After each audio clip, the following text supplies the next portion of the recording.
So now that we're here on Jekyll Island, I was just thrilled as punch. Stay at the Jekyll Island Inn, looking at the rooms and all this stuff where the place took place. I want you to know something. I'm going to say something to you. I don't give a fuck about the Fed.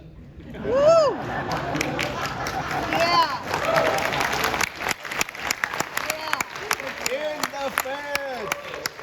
I want you to hear something, because this is my fourth red pill. I love them. I kept telling my wife, "You've got to come to these things. Every whack job on planet Earth." So.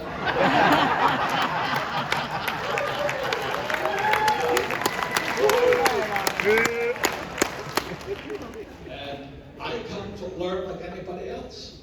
You know, like when George Gavin was up there, I said, George and I were just together a few days ago in Phoenix, and he came and said, we gotta hurry up so I can listen to George again. Because I'm not very Christian, guys, and I flunked out of Sunday school also. But anyway, so I remember in Sunday school before I asked my school teacher about money. The Sunday school teacher, I was 7, she says, "Why are 3 wise men wise?" I raised my hand and said, "Because they're rich." And she goes, "No, that's not it. And I said, "Well, why?" I said, one guy had frankincense, one guy had gold, and one guy had myrrh. They're rich. She goes, "No, that's not what makes you rich." And it's another lesson. She says, they always sought the best teacher. And that's the secret. The secret is you always look for the best teacher. And so in the story of the Bible, it's guy named Jesus Christ, so that's what I went. So okay, good. So when I was 9, I went searching for my rich dad. So when George Gavin's on stage, I couldn't wait to get back and hear him again, because we've been together many, many times, but I learned something more each time. So the reason I studied Ed's book is because that's how I learned. This is a great book. I study, and I did flunk out of high school twice because I can't read and write. It's just, I told the teacher, "Get screwed." I'm not going to read. But anyway, I'm going to talk a little bit today about solutions. I don't talk about the Fed. The question is, what are you going to do? And I am a Marine. I could sit in Vietnam and say, well, it's not fair that McNamara put us here and all this. It's not fair that before I could kill some of those little Vietnamese people out there, I had to ask permission. So I'm flying as a gunship pilot, and we catch this guy running through the fields. And I go, "Desk, fire mission." They say, "Wait one." I said, "Wait one? The son of a bitch is in front of me right now. Wait one." So they had to call from there to Washington, D.C. to ask some idiots so I could kill the guy. And I went, this is nuts. So we just killed him. That was it. We didn't ask permission for that. The point comes doan to this. This is my message tonight. I hear people, well, we're going to change the Fed. If they did this to the school system, if the Senate would do this, if they change the Supreme Court. None of us are going to do that. None of us have the power to change the Fed. None of us have the power to change the Senate, or the House, or the Treasury, or the corruption on Wall Street, or the banking system. So why sit there and discussing something you cannot do? That's my message. Okay, and there's a story I heard a long time ago. It says, most people are sitting in their houses, and their house is on fire, and they're discussing the length of men's mustaches. Okay? So my message today is, I don't care about the Fed, I don't care about the Treasury, I don't care about any of that stuff. The thing is, what are you going to do? So if you read Rich Dad, Poor Dad, lesson number 1 in Rich Dad, Poor Dad is the rich don't work for money. So if you don't need money, the Fed can't affect you. Okay? It's very, very simple. So that's why my rich dad taught me how never to need money. And most people look at this blank look in their eyes because you've been programmed like a Pavlovian dog. Go to school, get a job, work hard, pay taxes, save money, buy a house, get out of debt, and invest in a 401k.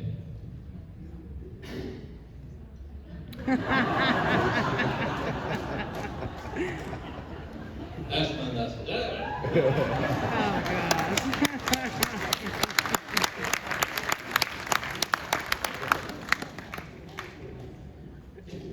I must be Italian, but you both hands to talk. I'm going to talk today with George.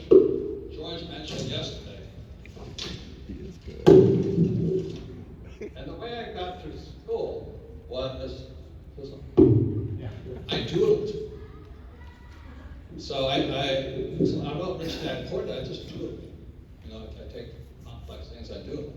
So the thing that George mentioned yesterday is called yield curves. The way the economy is controlled, the money is controlled, is called yield curves. So very simply, there's 4 different types of yield curves.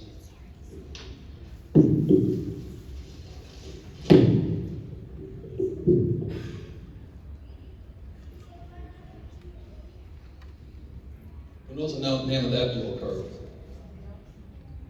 This is what they should be teaching you in school. This is called a normal yield curve. Okay, you start at low interest rates, it goes generally 3-year to 30-year. And it starts off at no percentage to higher percentage. So the longer you lend your money out for, you know, to buy a treasury, the higher your bond rate is 10%, whatever it is. This is called normal.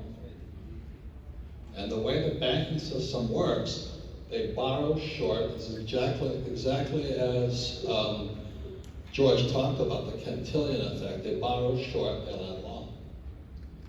And so I don't know if you guys know this, but the closer you are here, the lower interest rates you pay.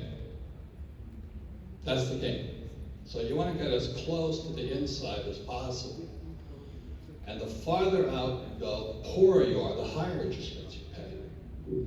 So if you're middle class, you might pay like 6%. Credit card is 20%. And a payday loan is 50%.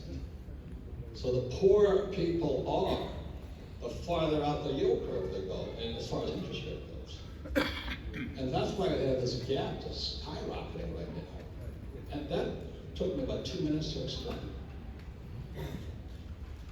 But the school teachers don't know this stuff. So the next one is like this. What's the name of that yield curve? It's called suppression, the yield curve. Just like you suppress the COVID curve. So the Fed actually had to start suppressing the curve. Who knows why? Interest rates go too high, we can't pay the debt. I think George said we borrowed $10 trillion in a week or something. Yeah. So they had to actively suppress the yield curve. Now who does that screw? Doesn't fuck me. It fucks the savers. It fucks the pension holders. The pensions are depleted because they base everything, all the pensions are based upon a 7% yield. And so when the Fed actively, exactly as George talked about the Cantillon effect, when they push it down, you guys are fucked. The middle class has no retirements today. The biggest crisis coming are retirements. And the baby boomers are now just hitting the peak right now. So this is called normal, this is called suppressed. And what is that called? It's called you're double fucked. Now it's called an inverted yield curve.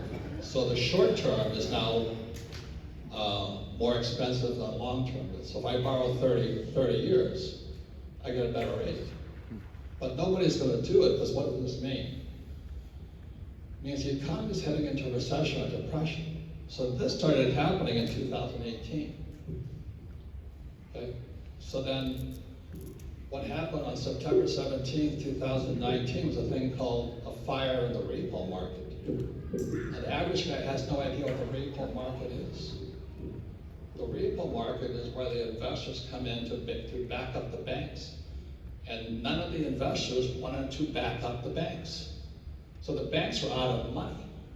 So the Fed and the Treasury stepped in on September 17th, 2019, almost 1 year ago exactly. That meant we shifted to socialism or communism. They took over the financial systems. There was no longer separation between Fed and Treasury. They came together at that time to put money into the Cantillon effect, to make sure the insiders, the shadow banking system, had enough money. Now, who did that screw? Everybody did. So exactly at this time happened, September 17th, December, COVID appears on schedule. Okay. So I'm sitting there watching all this stuff going on. I said, boy, oh boy, because a lot of people called there would be a pandemic. It happens all the time. It happened all the time. You know, there was a thing called AIDS. We're still wearing condoms. Everybody's fine. We're doing good. They haven't cured it. With SARS, Zika, what else? Ebola. They pop up. But when this one popped up, they had to make a big deal of it. That's why the pandemic, plandemic, I love it. It's on schedule. I didn't think it would be this bad. I didn't think it would go this far. So this is where we are today. We're kind of an inverted yield curve. And what George was talking about, we're now what's called zero bound. And zero bound means we're tracking at the zero line. Interest rates are at zero. Why? Because they need to keep people borrowing. They need, exactly as George says, they need to get the money to their friends so they don't crash. This thing is coming down at high speed. So already it happened in Europe, and this is happening in Asia. They went like this, and they went negative.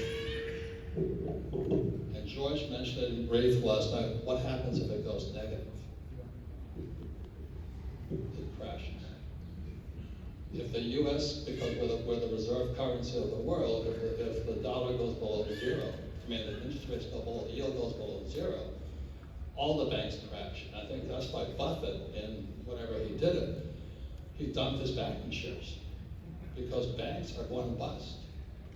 Because it can no longer, the normal is this, they borrow short, lend long.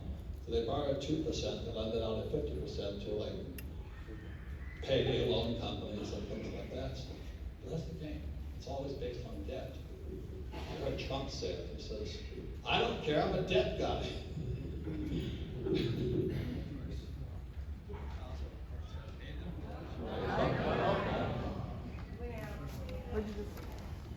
Okay, is it off again? Okay. So anyway, those are the yield curves. This is Say what you said again. We didn't hear you. ALC. Oh, You muted yourself, the button on the bottom. what's that?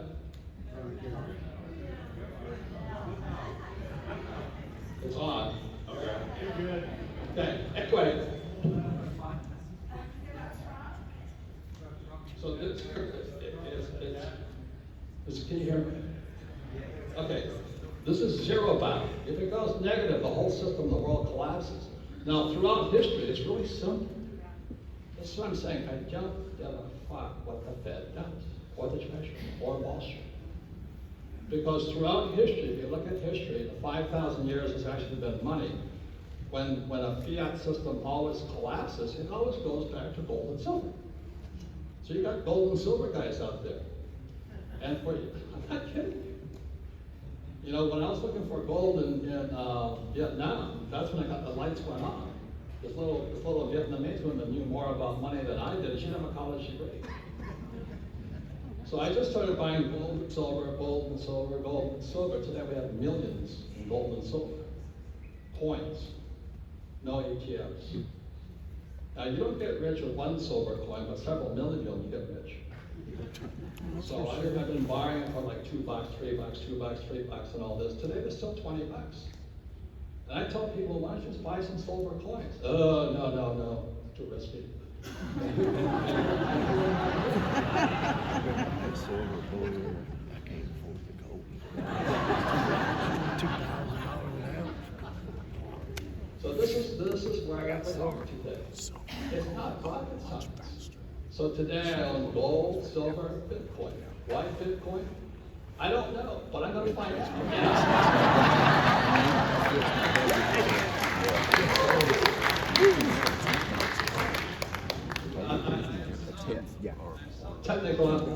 Technologically retarded. I can't use my cell phone, much less Bitcoin. But I do know this. My wife and I have gold and silver hidden all over the world, and the world. We don't keep it here. We're not That's that right. stupid. But if you have to run, it's kind of hard to run with it. You carry one of those green boxes of silver coins. Yeah? So when I got my little Bitcoins with a little thumb drive, I went, oh, I like this. I can run. All right? So that's what I mean. I don't give a crap what the Treasury, the U.S. government, the Fed does. The question I'm here to ask you today, what are you going to do? You're not going to change the Fed. You're not going to change your stupid neighbor who's going to vote for Biden. You're not going to change anybody out there.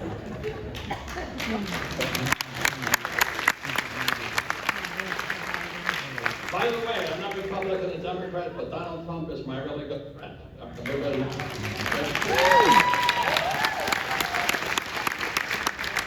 His friends and I are very close friends. We're hunters. We're politically incorrect hunters. We go to Africa, Hawaii, New York, we hunt constantly. But long before he ran for president, he was a friend of mine. And I've worked with him for years. He is an extremely good man. Yeah. He's one of the most respectful men I've ever met. And my wife will come up and she'll talk to him. But better than that drug dealing Biden kid. Yeah. That's right. And my friend Jim Rickards, I haven't heard of Jim Rickards. By the way, Jim and I are coming out with a book next year. It's called The Ravens. It's how you predict the future. This is how you predict the future. You just saw it. Anyway. But anyway, Jim worked for the CIA. He sells Clintons. Oh my God. Clinton, Obama, and he says, see, Trump made his money the old-fashioned way. Banks. Those banks, Obama, Clinton, they take the public. So there was a deal called Uranium One. I think I've heard of that one. That was the Clinton deal. They tied up all the uranium, in America, and now we have to buy from Kazakhstan or something like that. So, anyway, they're all criminals, so it doesn't make any sense. So anyway, what we're talking about. But Trump's a great guy, and his sons and I have hunted for days, sleeping on the beach, no water, no toilets, no showers, no food, nothing. We stink. They ask no quarter. They're the best kids. My daughter's magnificent. She's fantastic. So when CNN, MSNBC, and all those guys in the fake news attack him, I go a little nuts. He's a friend of mine. So you vote for who you want. But I can tell you, he's a very respectful man. He's a good man, and he knows what he's talking about. He's like me. He's a debt guy. And when that criminal organization, New York Times, exposed him for not paying taxes, well, the reason he doesn't pay taxes, he doesn't take a salary.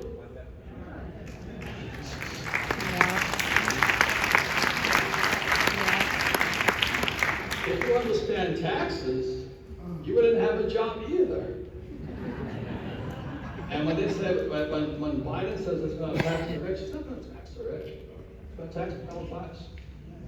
Because they're stupid enough to pay the taxes.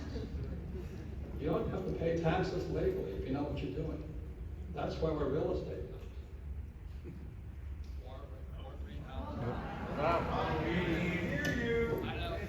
Tap the button at the bottom of the mic.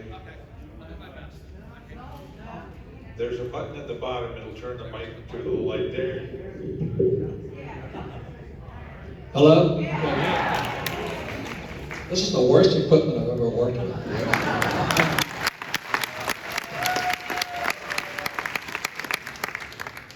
Anyway, I don't know what I was talking about. But look, it started with my rich dad when I was 9 years old. The question is, what are you going to do? You're not going to change the Fed. You're not going to get your neighbors to join you. Screw them because they're broke too. You know, you look at, I was talking to a young lady last night, she has a 401k. The question is, how? Who told you to get a 401k? Do you even know what's in the damn thing? That's how fucking stupid people are. Sheeple. Wear a mask. Social distance. Screw you. Yeah. So that's the difference.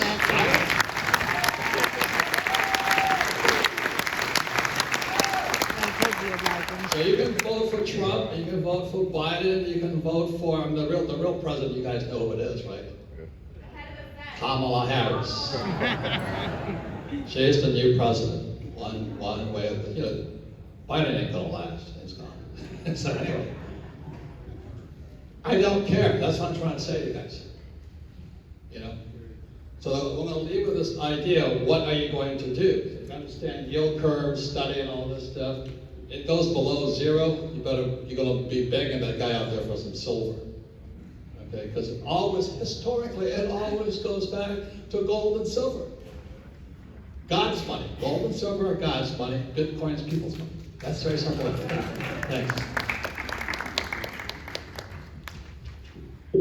So another word here is this. That's why I flunked out that I can't spell. Altruism.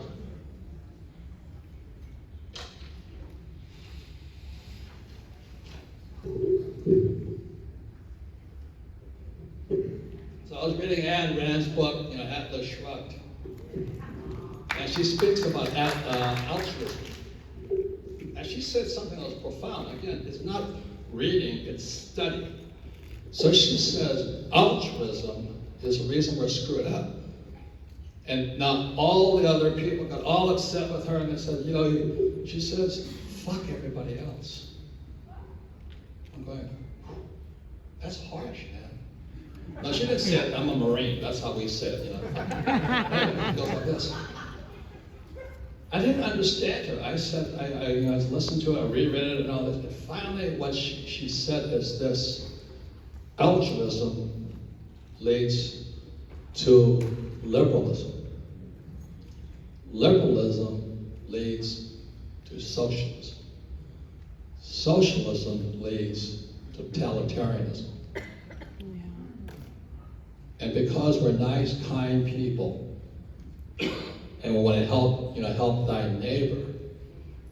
And she wasn't saying be greedy and screw them like the Fed and the politicians do.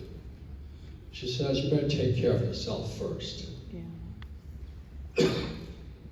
What she was basically saying was there's too many people out there trying to help thy neighbor, but they can't pay their own rent. So the number one thing, once you understand what Ayn Rand was saying about altruism, take care of yourself first. Get strong now.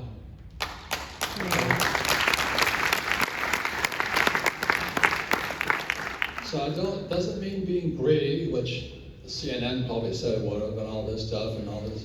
Take care of yourself. Then you can help. But if you can't help yourself, how can you help your neighbor? Otherwise, you're like the Clintons. They go up there, definition of a socialist is they take money. A capitalist teaches. So it's capitalists teach, socialists take. That's the biggest difference. Teach a man to fish, you feed him for life.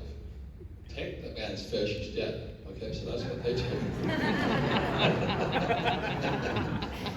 And altruism is this, and that's my way of introducing my sweetheart Kim, because we believe in taking care of ourselves first. Get strong now. Okay? Kim, please come up here. Big hand for her, please.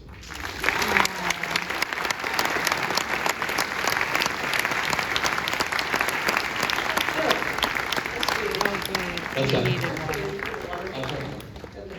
Thank you. Wonderful to be here. This is my first red pill. Oh. And I just really want to acknowledge Ed and Pat for having the courage to put this program on every year, and especially this year, and to have Yeah. such a great turnout. Congratulations. Yeah.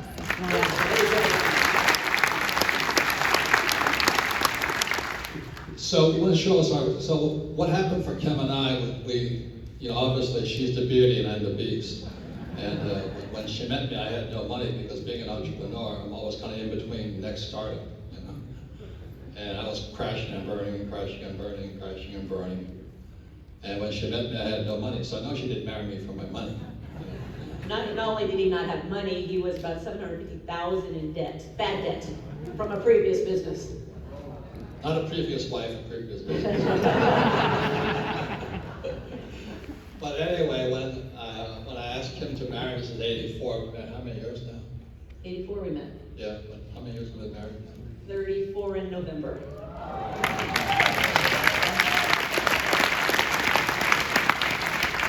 But anyway, when she says, I'm going to marry this guy, Kiyosaki, what did your parents say? Let's just say Robert was not their first choice. Didn't have a job. Does he have a job? No, I don't want a job. But then on top of it, I said, I made a phone call. I was living in Hawaii at the time, and I lived there for about 8 years. And I made a phone call to Mom and Dad. Hey, Mom and Dad, I met this guy Kiyosaki. I think this could be something important to you. And oh yeah, and I quit my job, and we're going to start a business. And the phone went dead silent. Because my dad grew up where he followed in his father's footsteps in the printing business, and he worked his way up the corporate ladder, and he, got the job, got the paycheck. So when I said, I quit my job, and there was dead silence. And like, hello? And all I heard was, you quit your job? Because that was everything. But yes, I had to quit my job because in my very first job, I was fired not once, but twice, because I hate being told what to do. That's why I love being here.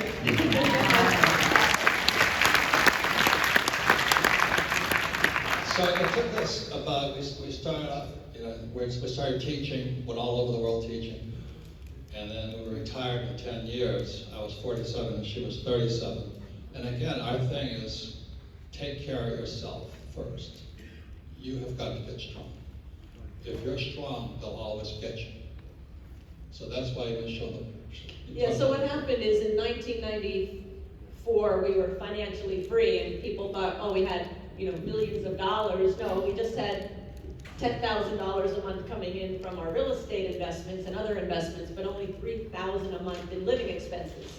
So at that point, we were financially free. And the coolest thing about it is that at that point, we got to ask ourselves, what is it we really want to do with our lives? What do we really want to do with our lives? And so the purpose of an entrepreneur is to solve a problem. And when Robert talks about what are you going to do, I know there's a lot of people here doing some great, great, great things right now, and I applaud you all. But the purpose of an entrepreneur is to solve a problem, and the problem we saw was there was no financial education in the school system throughout the world. So we took on the task of bringing financial education to the masses globally. Thank you. So our very, very first product before Rich Dad Poor Dad, we created a board game. It's been referred to as Monopoly on steroids. And it's called Cash Flow. The difference between that game and Monopoly is it has a financial statement in it. Because when you go to talk to your banker doesn't give a crap about your grades. My banker's never asked me if I was a straight A student, because I wasn't. My banker's never asked me what school I went to. Bank wants to say one thing, it's my financials. And if I don't have a financial, I can't borrow money.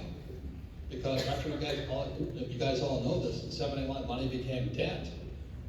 Mm-hmm. So we don't need money. I hear some loser win, oh, I don't have a down payment. You're supposed to borrow it anyway, you know what I mean? Give me a break. Because you guys know this, money is debt. That's why the yield curves are so important. So we created this board game because it's the only one with a financial statement. So we couldn't sell the game. It was too expensive.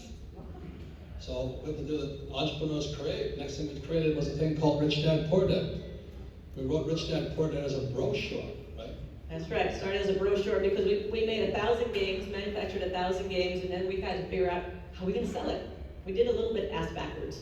But so Robert started working on this brochure, and the brochure kept going and kept going and kept going, and sure enough, That's the brochure. Rich Dad Poor Dad came out. And then what happened is nobody would buy the, New York Times, all the editors said, you don't know what you're talking about. What do you mean a house is not an asset? What do you mean savers are losers? What do you mean the rich don't work for money? It's all the elites. Why would I want to change their stupid mind? It's a waste of time. It's like talking to my family. So we wrote this book, and they wouldn't buy the book. So we called my friend in Austin, Texas. We put these in this car wash. He said, I don't sell books in car washes. I said, I know, no competition. And that's what happened. And then about 2 weeks later, we called our friend Keith in Austin at the car wash, and you still have any books? He said, no, the books are all gone. I'm like, well, who bought them? I don't know who bought them. I'm like, okay, so we kind of let it go, and we had printed 1,000 books, so they were in our garage. And about a week It's later, called inventory. about a week later, we get this phone call, and this guy says, hi, my name is Bill Galvin from Dallas, Texas. Good book you got there. We're like, you have Rich Dad, Poor Dad? Yeah, my friend in Austin sent it to me. Dr. Tom Burns. Yeah. He says, how many books you got? We said, we got 1,000 books minus 12. He said, well, I bought the 12, and I'll take the rest. We're like, what? We're like, who are you? And he says, well, I work for this small company called Amway. So, Rich Dad, Poor Dad grassroots started through the Amway organization, and again, through an entrepreneurial organization like that. So we have a very, very warm place in our heart for Amway and for network marketing because they're teaching people to be entrepreneurs and to be in control of their financial lives. So very much aligned. Thank you. So basically, that's the story. That's what we do. We teach people to take care of themselves. It's called be resilient, be self-sustaining, to not need a paycheck, to not need a job, to not care what the government's going to do, because they're going to screw you one way or the other anyway, So that's all we teach. So what we have, so we have this for kids. Yeah, and I just want to add one thing that was kind of cool that happened as a result of this whole COVID thing is, we weren't sure what people were going to do, and a lot of people, of course, just turn on Netflix. But our game sales have just been going. We've been out of print 3 times now because people are at home actually learning. And we thought that was so cool. Really, yeah, that was fantastic. And the cash flow game, we really did our best to make money and investing very simple and in a fun and entertaining game. And then people said, well, what about our kids? So we created Cash Flow for Kids. And actually the Homeschool Network really, really had embraced this game. And this is for 6 to 12-year-olds, but the financial statement, there's no numbers, there's no adding, subtracting, it's all color-based, but they learn the principles of money, of investing, of doodads, of asset liability, but it's all done through color. So it's the way that we can bring financial education to everyone relatively easily.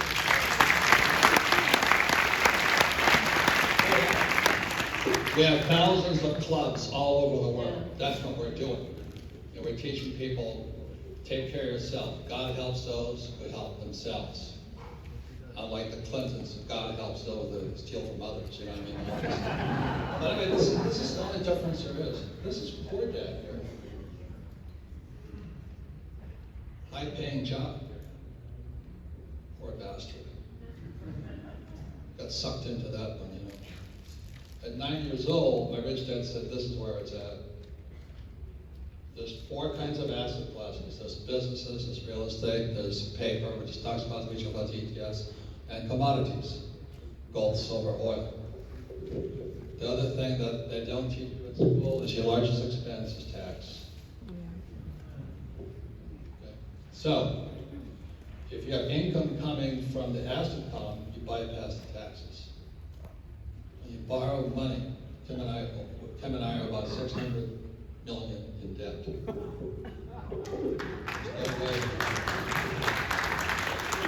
Jeremy, debt is tax-free money. Savings are after-tax money. Why would you save when they're printed? So that's the logic system I have. So the question I have is when somebody's talking about their 401k, I would look into it right now and do something different. Because George talked about it, this market is out of control right now. It's at all-time highs. Real estate's all-time highs. So we're just waiting for the crash. And also remember this, is that every time and this time would be the biggest crash of all because it's a banking and a money collapse. And so every time this has happened, it happened in a place called Venezuela, Zimbabwe, Argentina, Brazil, where else? Weimar Republic, no, just recent stuff. It's happening all the time. And Americans don't know anything about it. But their heads so far up their butts they can't see straight. And that's why I come here and I talk to you, I can swear in person, swear. If this was a Democratic Republican, I couldn't do this, you know. The teachers, Push the button on the bottom. Push the button on the bottom. it's the worst.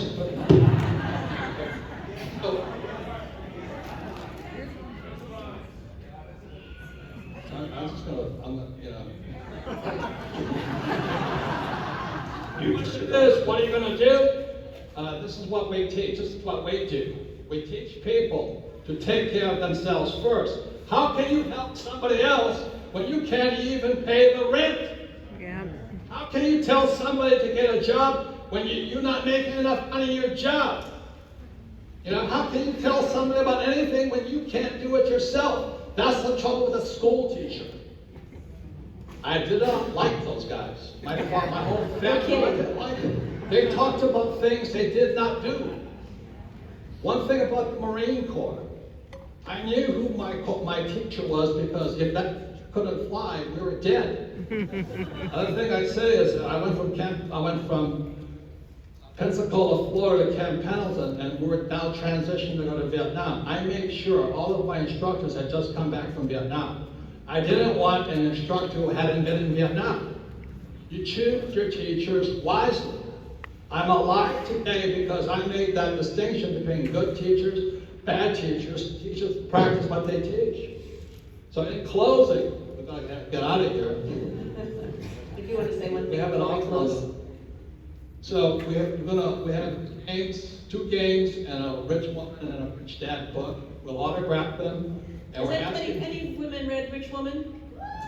Yay! I just do want to acknowledge the women here real quickly for just a second because given this crazy time we're in, I really believe that we need more women in leadership roles. I think we need the feminine, the female energy out there more and more, and it's time. That's why I'm so happy to see so many women here because you're taking charge, and that's really what's needed. Is we need to stand up and we need to take, as the gentleman just said, we need to do something out there. And we need to take a stand.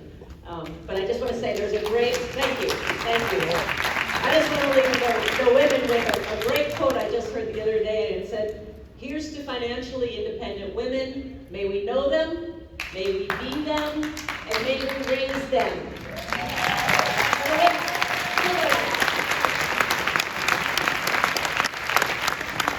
So when Advan was talking about, you got this handle, you don't care what the Fed does.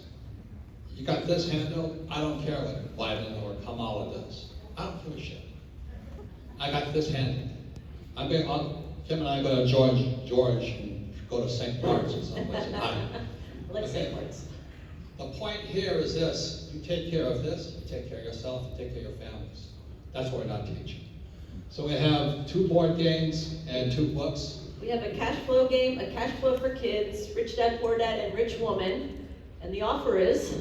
So for $500 donated to Plandemic for the next video, we'll autograph all this stuff and you can take it. So whoever would like them.